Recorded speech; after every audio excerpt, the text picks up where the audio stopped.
Hello and welcome back to another edition of the Daily Voices FCIAC Football Fast 5. Everything you need to know about Fairfield County High School football, all in about 5 minutes. I'm Eric Gender, and with me once again is former Stamford High School head football coach and agent for JL Sports, Kevin Jones. Kevin, what city do you think we're going to talk about this week? We're going to talk about Custer Street, the Ville, and the West Side, and maybe we'll even get some North Stamford shout out. How about that? A crazy weekend coming up right now on FCIAC Football Fast 5.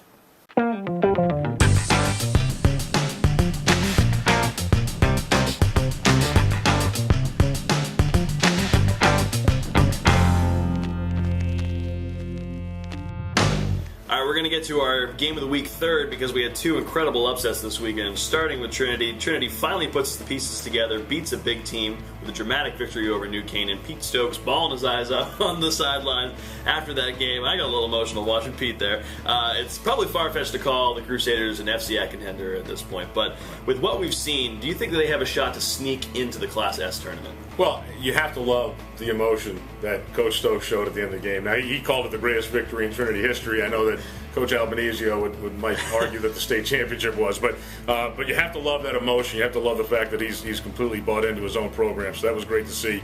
They lost their quarterback. I don't know how serious the injury is. Great win, no question about it. But you look at the Class S playoffs, and right now it's early, but we still like talking playoffs every week of the season. 16 undefeated teams in S. Pretty good division. You look at their schedule, they have 3 games that stand out to me. They're home versus Stamford, home versus Darien, and then in week 9 they're at St. Joe's. They're going to have to go 2-1, 1-2 at the worst in those games and win the rest of them if they expect to get into that Class S playoff picture. All right, the Packers-Seahawks game might have blown up Twitter on Monday night, but I think Westhill-Trumbull blew up Twitter, and in Fairfield County on Friday night, Westhill finally snaps their 20-game losing streak.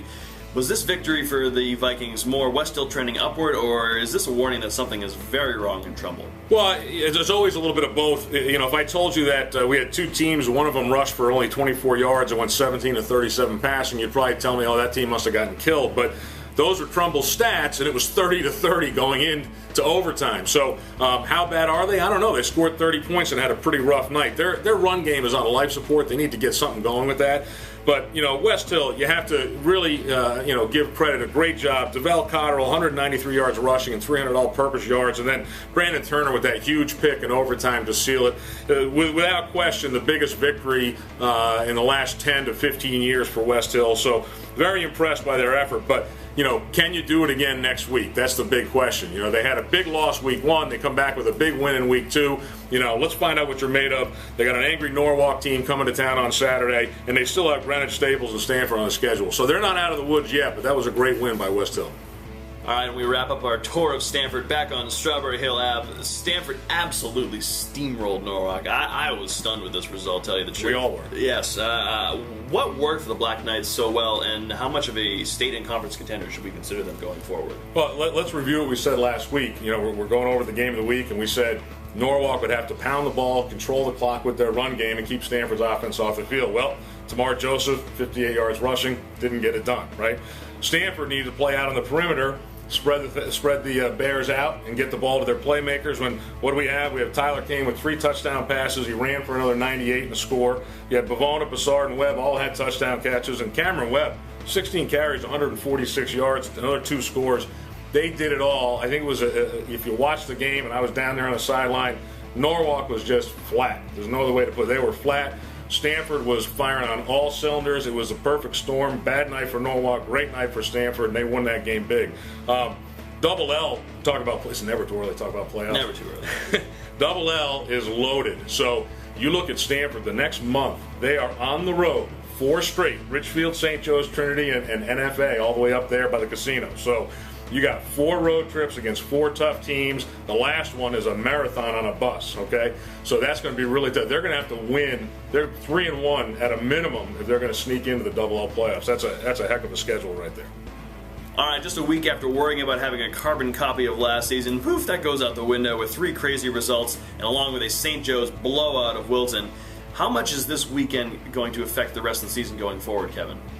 We had this awesome weekend of football, so we got rid of that whole Groundhog Day scenario we were talking about last week.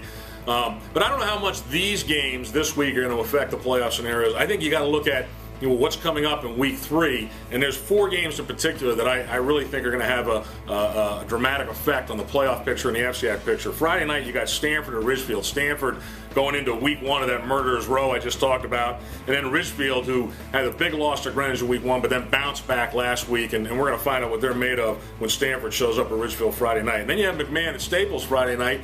And man, if you remember back to last year, this was a wild game, and I think we're going to have some more fireworks on Friday night at Staples when McMahon comes to town. Saturday, look at St. Joe's at Darien. We're going to talk about that in a minute, but that certainly is the game of the week. And then you have Norwalk, after this disappointing loss to Stamford, traveling up to Westhill after their big victory at Trumbull, and we're going to find out what Westhill's made of. We're going to find out what Norwalk is made of. Greenwich has a bye, so they'll be undefeated this week. But I think at the end of the year, we'll look back at this week here and say, man, that had a dramatic effect on the playoff picture. All right, and that brings us to our Daily Voice Game of the Week this Saturday, 1:30 p.m., St. Joseph at Darien. This is going to be the first real test for Darien. Kevin, the question is simple. Who's going to win this one, and what are we going to take away from this game? You look at St. Joe's 34-0 victory over Wilton. I mean, really one-sided. 429 yards of total offense.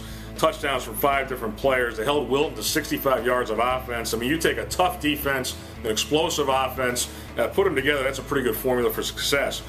Go over to the Darien side. Henry Baldwin's back, showing confidence throwing the football. Same exact thing as St. Joe's. They scored on 5 of their first 6 possessions.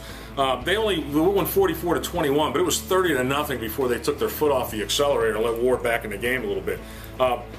2 tough defenses, 2 very explosive, efficient offenses, and it may come down to special teams. If there's one game you're going to go to this week, this should be the game. This is, without question, the biggest game thus far of this young season. So I really like St. Joe's, but the difference to me is the veteran team that Darien returns. I like Darien to win this game at home. If we were in Vegas, it would be a pick'em. I'm taking the Blue Wave. All right, and that'll do it for another week of Fairfield County High School football. Stanford, enjoy your week in the clouds. Until next time, I'm Eric Gendron.